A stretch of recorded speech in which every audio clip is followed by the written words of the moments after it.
I made a mistake. I had some time. I went back and I watched the original series, at least the first season and first episode of season 2. You know how they say whenever you play a game that's not the first in the series, they say don't go back and play the original because it's just not going to hold up very well. It's not going to be that entertaining.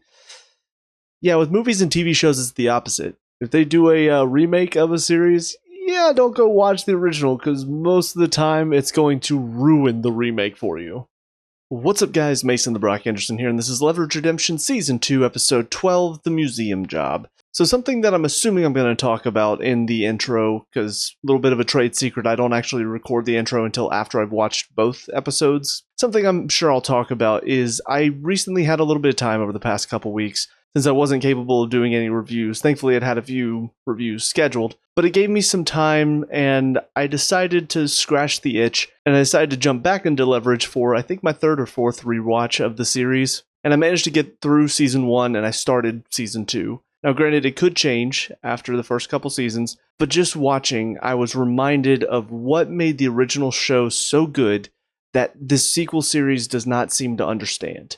Because there is definitely a goofy element to it, but it's not the main focus. It's not the main feel. And it's funny because I actually remember there was a similar argument being made about one of the newer Teenage Mutant Ninja Turtles series, is that all of the characters felt very much the same. That's kind of what they've done here with Leverage Redemption. Whereas in the original, Parker was kind of the weird, quirky one. Hardison was the tech guy, but also very quippy one-liners. Elliot is very gruff, kind of the straight man of the group. Nate is the leader and the old guy of the group that they like to make fun of because they think he's sort of out of touch at times. And Sophie was kind of his grounding rod in a way, where she counteracted a lot of his drinking, his desire to stay away from doing anything too much criminal. She was almost his opposite counterpart that acted as a go-between with him and the team in some cases. But they all played their different roles, they all had their different personalities, and they worked really well as a team in that sense. You get to Leverage Redemption,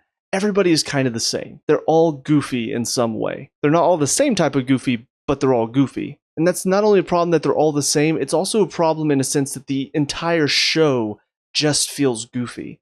And in rewatching the original series, the goofiness added some light moments to what could be heavy moments at times. You'd have some very serious stuff going on, some very serious stories, some emotional moments and scenes in the episode, and then they'd have a few scenes that kind of balanced it out and made it feel lighthearted. It wouldn't take over the episode, though. It would be these random side characters, these guards that would pop up that would act not at all like guards should act in a real life situation. But that was that one scene, and then it would be balanced out by some heavier moments later on. Every single scene is goofy. You have these moments that should be a lot deeper and a lot more heavy with Sophie, where she's talking about the mentor that raised her and trained her to be the way she is. You've got her stepdaughter being involved that turned into an Interpol agent who's trying to take down all these criminals and almost kind of went the opposite path that Sophie did. You've got these elements that should work, that should be more serious, but they're just played off for laughs. You got Parker talking about how Pickford is basically her nemesis, and they play that for laughs. When it comes to Ramsey, he should be this very devious, cunning con artist that should be able to see through a lot of plays, but they end up catching him so simply. He's almost played off as a joke, and it just blows my mind that this story really had the legs to go for a whole season, and instead we got, 2 episodes with him? Billy mentioned him in episode 9, and now he's getting captured in episode 12. And it seems like Arthur is more so going to be the main bad guy for the season as a whole, and he was only in one other episode. So it just feels like these stories should have a lot more depth to them, but they just don't. Because the writers, they would rather make jokes, they would rather have laughs, they would rather have these characters act all silly and over the top. Like the whole bomb thing, that's funny, and you could play that up. That could be the one part of the episode that is played more so for laughs. But every single scene, almost, is played for laughs. And I think it's something that has been very common in modern day Hollywood storytelling, whatever you want to call it. I think one of the most popular examples is Thor: Love and Thunder, where there was just no end to these random jokes that would cut out any sort of emotional depth that a scene might have. And if it's done every now and then I think it can work, but it's become so common, and most of these movies and TV shows that do it, they do it so often, there's no more laughs in it. We can't have these emotional moments anymore because they have to be cut off by comedy. So not only am I not feeling any emotion for these scenes that should be more emotional, but also I'm not laughing because these jokes, they've been done. So I'm not laughing at it either. And so it just really does not balance itself well at all. And I realize this is just sort of me talking about the episode as a whole. I haven't really gone into any details yet, but that's kind of the biggest takeaway that I got from rewatching the first season of Leverage, is that that's one thing this sequel series definitely misses. And I don't remember if the first season also missed it, and maybe it was just so exciting to be back with these characters that maybe I pushed it aside. But definitely for this season, it feels like it's become more of a problem, especially because a lot of these villains just do not feel real. And so I don't feel like I'm connecting to a lot of these episodes anymore. And that's kind of a big problem whenever you think about the whole idea of the show is taking down bad guys and getting the catharsis of seeing these rich, greedy assholes get their comeuppance. If you don't feel that connection, if you don't really get invested in these stories, then that comeuppance suddenly doesn't connect. And when that's the whole basis of the show, now I'm not really invested in the show anymore. But looking at some of the more individual moments, first of all, there are several moments that once again feels like people should be noticing things that they're not. Like you've got Elliot, Brianna, and at one point Sophie. They're all just sort of standing over this balcony that's in clear view. And it's not way, way up there where I'd have to crane my neck up to be able to see it. It's right there. So I feel like in your peripheral, you would be able to see, especially when you've told everybody to clear the building. I don't think they were out of the peripheral view of a lot of these bomb squad police members, all of them. They're just standing there. They're not even trying to like peek over the ledge or anything. They're just hanging over the ledge almost, just kind of casually sitting there. And it's another one of those moments that makes it feel not real. Then you got the chase scene between Parker and Pickford, really poorly done. There's so many moments where they just do random zoom ins to Parker and giving her a little wave, giving her a little wink, stuff like that. It's not very funny. I know in shows like this, consistency isn't always that big of a deal, but it felt so inconsistent where Pickford is probably, 50 yards behind her running and then cuts closer. And now she's only 10 yards behind her. And then they cut to another scene. They're in the stairwell. Parker's like 2 stories down. And then they cut to the next scene. Parker comes around a corner. Pickford comes right around the corner after her. There's several moments where it felt like the consistency of the distance kept changing drastically. Because one thing if it's changing ever so slightly in between scenes to give us the illusion of a chase without actually having the chase be realistic, but this was on a whole other level that made it feel so unrealistic to the point of being laughable. Also, I will say the running was pretty pathetic too. Like Parker, I think looked okay, but Pickford, it did not look like she knew how to run as if she's chasing somebody. She comes around the corner. There's no real expression. She's basically running like this. There's no pumping of the arms. There's no expression showing that she's desperate to catch up to her. It felt like they said, all right, we're going to do a rehearsal take. And we're going to run around the corner and action. All right, good. We recorded that. Okay. We'll do another one for safety. Oh, that was the only film we had today. Well, guys, we're going to call that a wrap then. Let's go ahead and cut for today.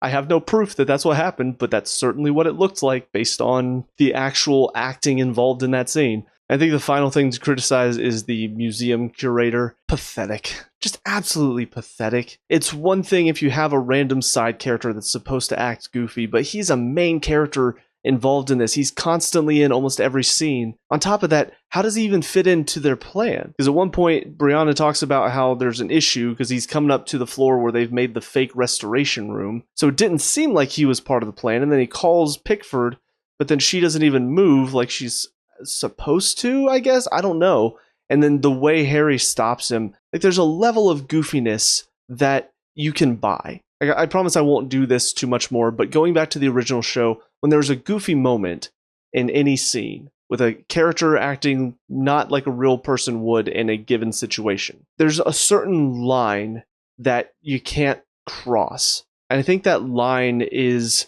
you've got your silly sitcom moments and then you go over the line, and past that line is kid show stuff, where people act so ridiculously stupid that only kids are going to laugh at it. And I think putting a tarp over a guy and then spinning him, and then him continuing to spin, even though Harry's not even touching him anymore, he just continues, what do I do? I'm trapped. Help. Somebody help me.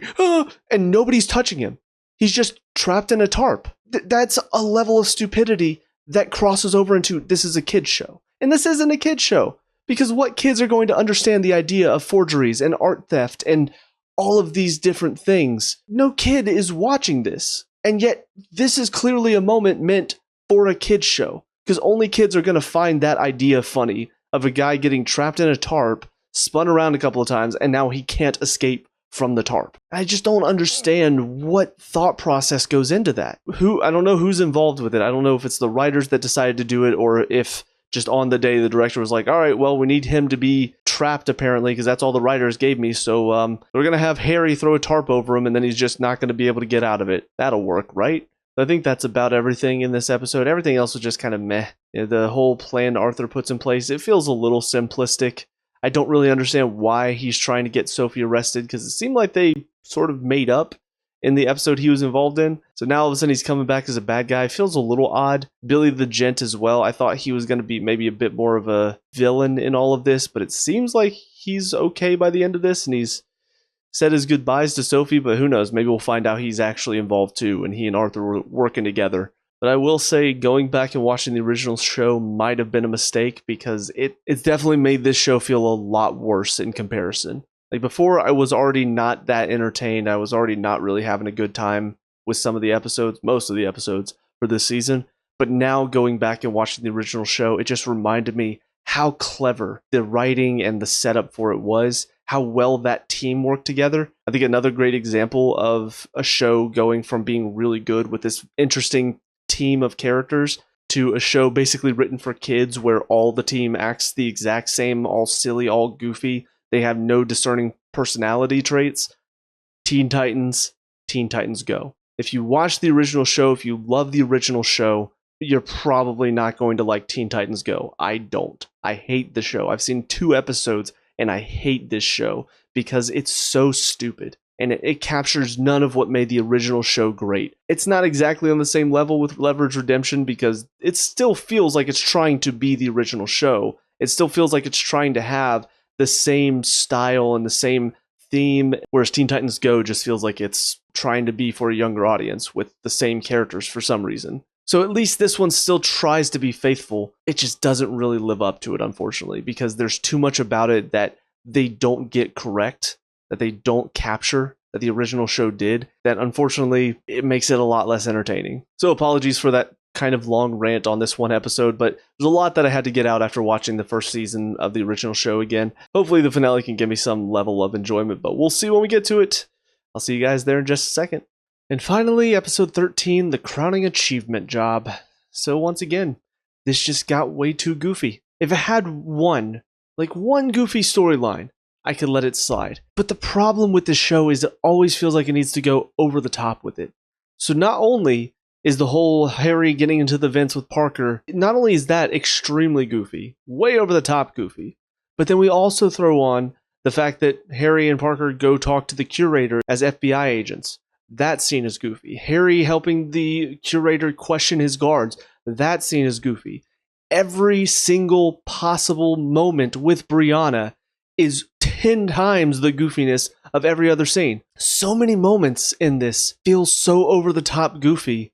Even the moments between Sophie and Elliot, that should be some of the more meaningful scenes, and they still find a way to throw in random jokes for no reason, just to take away from some of the seriousness of the moment. So by the end of it, when all is said and done and Sophie's talking to Arthur, this whole scene should be much more filled with emotion. It should be so much more meaningful to her character. She did feel guilty about what happened to him. She did feel like maybe she deserved some of the stuff that was coming her way because of what she did to him before. But right now, this is what he chose to do. She gave him a chance. She gave him a second chance, and he turned it down and decided to try to get her arrested anyway. He's the one that made that choice, and that is a great point to make. But the problem is, I don't feel any of it, because none of this really got me connected. So many of these scenes had me rolling my eyes, had me groaning. That's not how I should feel about all of this. This should be a super intense finale. Our whole team is trapped in this museum by a ton of cops, the FBI, MI6. This should be so intense. And instead, I feel nothing. And the problem is, as I said before, I don't see bad reviews for this season. I look at IMDb and they're all 8.0 or higher. That's not good. That means nobody's talking about how there's not enough depth to the show. People are probably just watching it, turning off their brains and going, so funny. And that's not a good way to approach this show because the original had much more depth to it. Again, I've got no problem if you do want to make the show maybe a little bit more goofier than the original, maybe have some more laughs. I mean, without Nate in the team, he definitely was a very grounded character when you think about the fact that he started off as an alcoholic. He also is a former priest who decided not to become a priest. Everything that had to do with his son and all of that, all of his character was much more grounded than you look at Harry. He's just a lawyer who is trying to stop being a lawyer for the bad guys and maybe start turning on them a little bit. Like his whole character, definitely a lot lighter as far as content is concerned. So if you don't want to go as heavy with the show, that's fine, but still have those heavy moments. Still have those moments that ground this show to reality and make us care about it. But the fact of the matter is, there are hardly any of those moments. In this episode, in this whole season, there are just so many moments that are so over the top goofy that I can't take any of it seriously. And I think that's the kicker for me, is that there are so many moments that take me out of it. If it was one moment per episode, okay. There's just that one moment where they feel like they have to go over the top because a lot of humor nowadays is a lot more dumbed down. You think about what internet humor and meme humor is, the intelligence of humor nowadays is a little bit dumber. So if you have one scene that's like that, again, the whole Harry and the vent scene, if you have that, if that's the only thing in this episode that is that dumb, then I might be able to overlook it. I might even find it funny because it's that one moment that stands out where everything else feels a little bit more serious, or even some of the funnier moments feel a little less goofy. But the problem is that every single scene that has humor in it, it's over the top, it's goofy, it's unrealistic, and I just don't understand why they think that works. I don't understand why it does seem to work as far as the reviews are concerned. Why is nobody talking about the fact that none of this is really that funny? None of it is really that deep or emotional. It tries so hard to be funny so often that it ends up not being funny and taking away from some of the moments that should feel a lot more deep and complex. So I really don't get it. I don't understand what's going on with this show. I'm not really looking forward to season 3. I'm going to go ahead and watch it right now since I'm doing kind of 2 seasons at a time for all the shows that I'm watching. But it just feels odd that the show, based on such a good and entertaining show, turned out something like this. It feels like it's trying to match the original, trying to bring some of what made the original great over to it, but not really doing any of what made it good. And nobody seems to be talking about it. Nobody seems to be calling out the issues with this show. And I don't know if it's just people were so excited to see this team come back together that they're not really thinking very logically or critically about it. But honestly, I can say after finishing up this season, this was not a good season. But before I get to talking about the season as a whole, to finish up the review of this episode, I just think the goofiness really outweighed anything that could have been interesting. Some of the conversations between Sophie and Elliot, I thought had potential to go somewhere. Even Elliot talking about the fact that he doesn't think he's redeemed. There's some depth there. Sophie's conversation with her stepdaughter, I think that could have had some depth, but we didn't really explore it that much. Even looking at Brianna, this could have been her moment to actually have a bit of weight to her character, because she is the only one on the outside that can make things happen. She has to step up in this episode a little bit more, but instead of playing that in a seeing her learn and seeing her grow as a character, it's all played for laughs. Every single scene with her is played for laughs. And that's not interesting as a character. That's not real character growth if it's all meant to be taken as a funny scene. So most of this episode just didn't work for me. The one thing that I will say that definitely did feel a bit lazy as far as the writing was concerned is we see the scene where Parker and Harry are talking to the museum curator. The next thing we see is Parker is now with Elliot and Sophie as they're in the Hanover exhibit, I think. I know they technically have an explanation that apparently Harry went with the curator to go question his guards, but how did Parker get up there? Do we just assume she made her... I mean, granted, Sophie and Elliot were making their way around too with minimal effort. But they at least showed a couple of scenes where they're passing off these different clothes, these jackets, these IDs, basically. We did see a little bit of them making their way to these rooms. Parker, she just suddenly shows up in this room. I'm assuming she took the vents, but it did feel kind of lazy that she's here one moment, and then in the next scene, before she's given an explanation as to where Harry is, she's just there. But looking at this season as a whole, like I said, it was not that good. Even without comparing it to the original show, even before I rewatched that first season, I just was not having a good time with it. A lot of it was down to the main villains for most of the season were not that entertaining. And I will say, again, Ramsey should have been a bigger part. Ramsey should have been a more intimidating villain. The fact that they managed to take him down in one episode still blows my mind, considering he's Sophie's mentor.